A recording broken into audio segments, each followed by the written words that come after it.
Tamén vostedes son maioría maioritaria en Soto del Real, señor Tellado, non se ría. Ben, xa as compañeiras explicaron, me pisaron a intervención, o que é o abuso que fai o Partido Popular reiteradamente desta lei de acompañamento para facer aquilo para o que non está destinada en teoría, aínda que sexa legal. E poño un exemplo para complementar ese razonamento. A reforma que se fixo na Lei de Fomento de Iniciativas Empresariais do sector eólico é comparable aos cambios introducidos na elaboración dunha lei do solo. Pero a diferencia foi que a lei do solo tuvo unha tramitación ordinaria, tuvo todos os informes, tuvo un proceso participativo e tuvo un debate sosegado.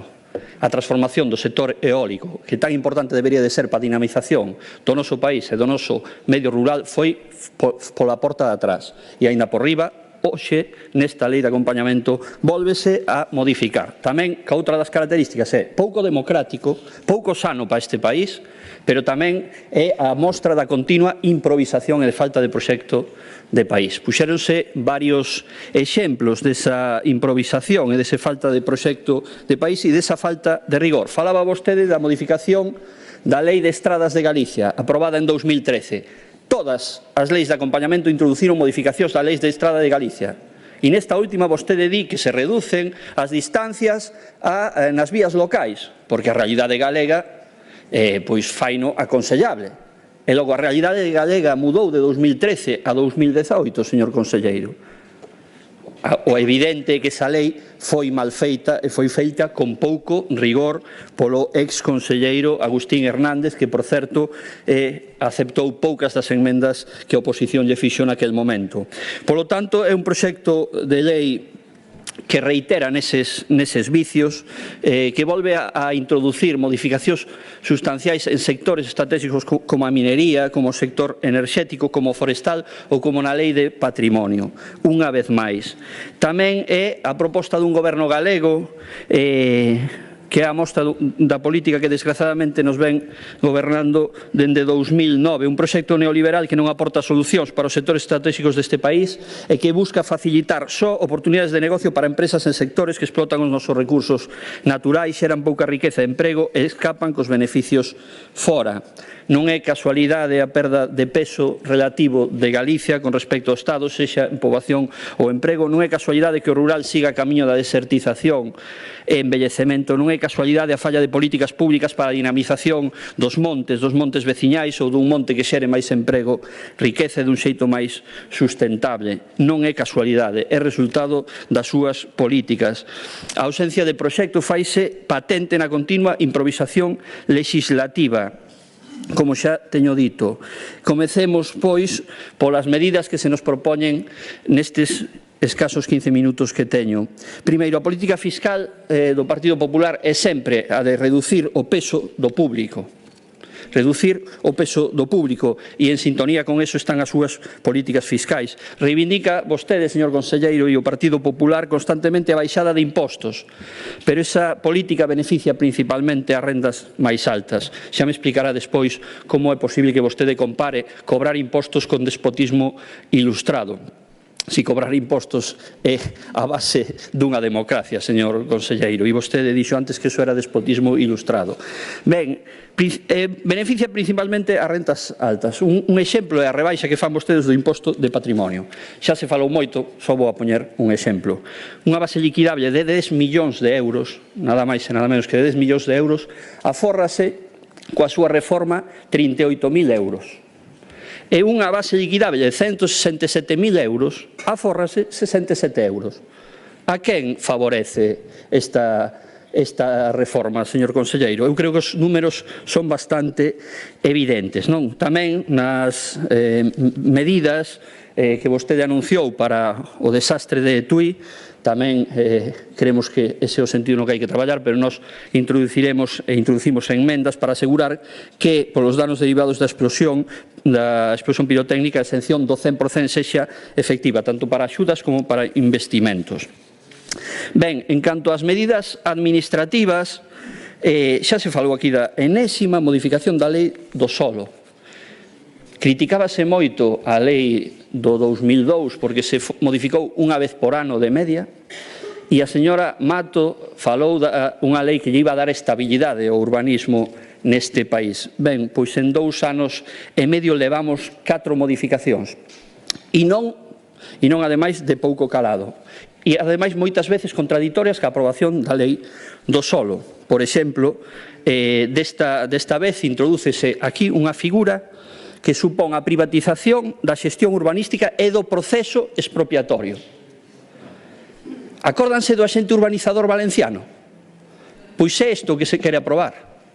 O axente urbanizador valenciano é o que se pretende aprobar aquí. Supoño que tamén por esas casualidades, pero lembren os resultados que trouxe esa política urbanística en Valencia, señores e señoras do Partido Popular. O que pretenden pola porta de atrás é rescatar algo semellante ao que había na LOUGA, o sistema de concesión de obra que se eliminou despois da comparecencia dos expertos, que se eliminou no 2016 na lei do solo e ora quere se recuperar, pero en peor, para privatizar incluso o sistema expropiatorio. Non é responsable.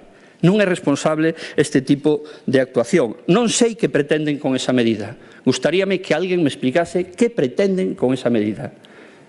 Que problemas atopan hoxe en día os xestores da Xunta de Galicia para introducir a privatización do sistema de expropiación. Digo en serio, quero saber as motivacións e que nos lo expliquen a ver se nos convencen. Pero é axente urbanizador de Valencia. Tamén cambios outra vez na lei de montes veciñais en Mancomún e na lei de prevención de incendios. Tamén en un ano 3 modificacións.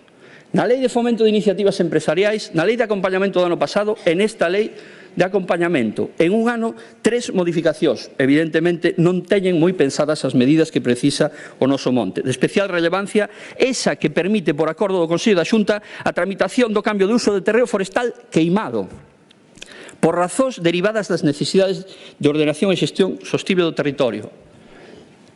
Queremos que unha xustificación tan vaga e tan xeralista ábrese a man para determinadas decisións arbitrarias que a nós non nos gustan porque ten sentido cando se impide a recalificación ou cambio de uso dos terreos queimados e ese sentido non se pode perder cunha definición tan vaga. É dicir, preocúpanos que se supedite razóns tan xenéricas que poidan permitir unha utilización arbitraria desa posibilidade. Tamén se modifican os criterios de cambio de uso da agrícola forestal sin ter consensuado co sector agrario. E non estamos en contra de todo de como foi a modificación concreta. Pero eu creo que estes cambios de uso teñen que ser consensuados e dialogados co sector agrario dentro dunhas problemáticas das máis graves que ten este país, que é a perda constante de superficie agraria útil que derivan tamén nunha dependencia alimentaria deste país que debería de ser unha das prioridades acabar con ela de calquer goberno. Por lo tanto, esas modificacións teñen que ser dialogadas. Na Corta de Madeira, pois, unha vez máis, apoiando un modelo forestal de baixo valor, de baixa creación de riqueza, pois a solución é rebaixar as exixencias. E, por exemplo, se modifica tamén a lei de patrimonio, escudándose no retraso que teñen os informes de patrimonio para, en vez de facer funcionar eficientemente a administración, poñer máis recursos humanos e tecnolóxicos para que os informes de patrimonio se fagan con suficiente dilixencia, o que fan é modificar a lei de patrimonio para rebaixar as exixencias.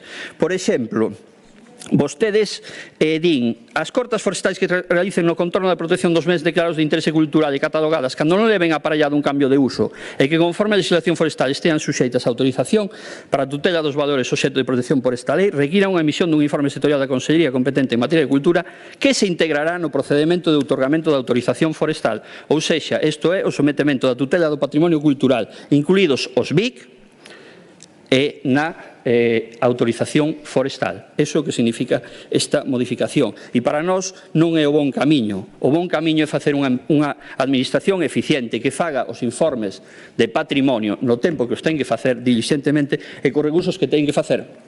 Por certo, na lei de acompañamento do ano pasado falábase da xeorreferenciación dos recursos de patrimonio. Como van eses traballos, porque eso sí que axilizaría moito o traballo dos técnicos de patrimonio. Ben, redúcense sancións as empresas mineiras que incumplan as súas obrigacións de rehabilitar os espacios naturais dañados pola súa actividade. Dispoñen dunha opción de rebaixar 80% estas sancións.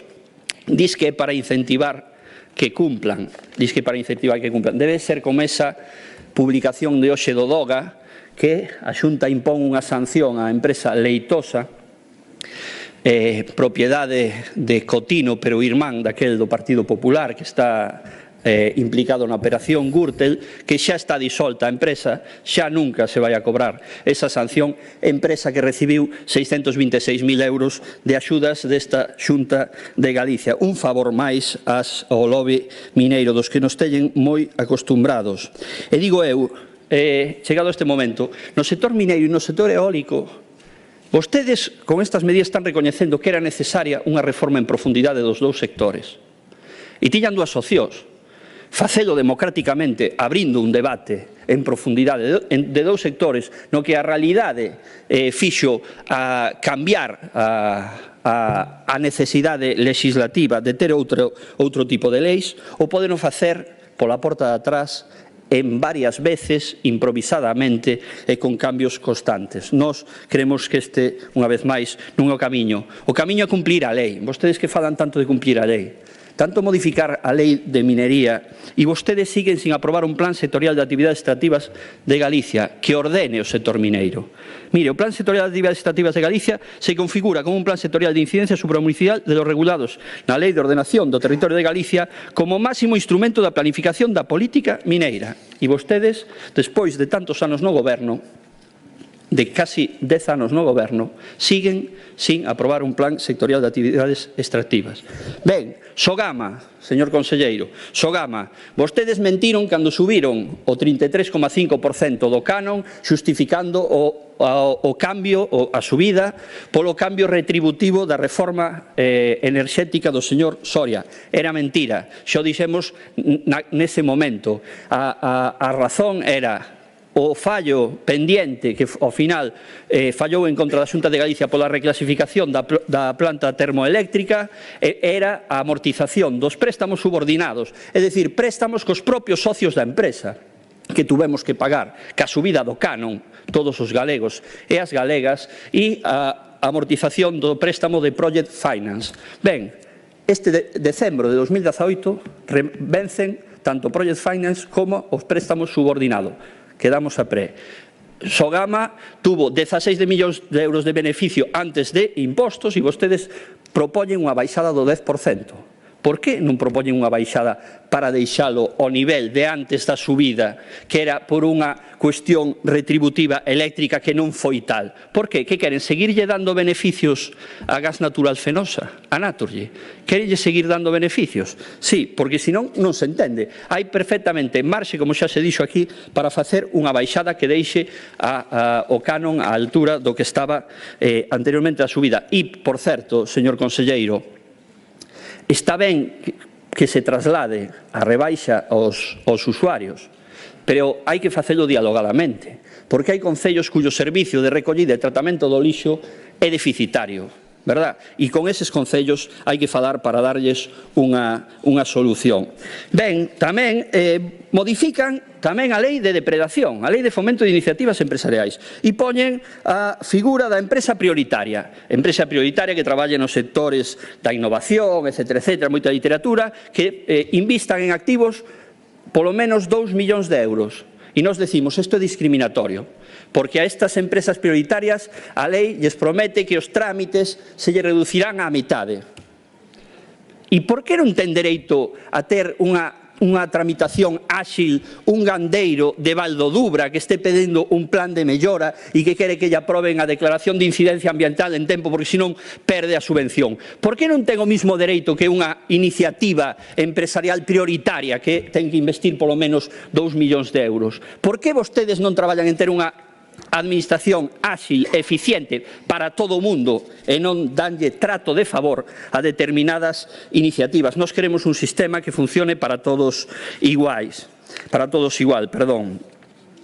Ben, con respecto á modificación no sector, na cuestión da pediatría, unha vez máis, sin diálogo, improvisado ante unha situación que se desveu en riba por falta de planificación. Este verán estuvo o país inzado de concentracións de xente pedindo pediatras nas súas vilas e nos seus povos que non había pola falla de política de persoal e polos recortes do Partido Popular, veñen e traen unha ocorrencia sin tela dialogada co sector e claro, agora teñen que cambiar. As situacións de carencias do persoal específico resolvese habilitando vías para a formación e dotación de novos profesionais, incrementando prazas vía MIR e coidando os profesionais que rematan as súas formacións para que todo investimento realizado redunde nun aumento da calidade na atención do aproveitamento destes, con políticas de bo trato cara aos profesionais que repercuten nas persoas usuarias do sistema.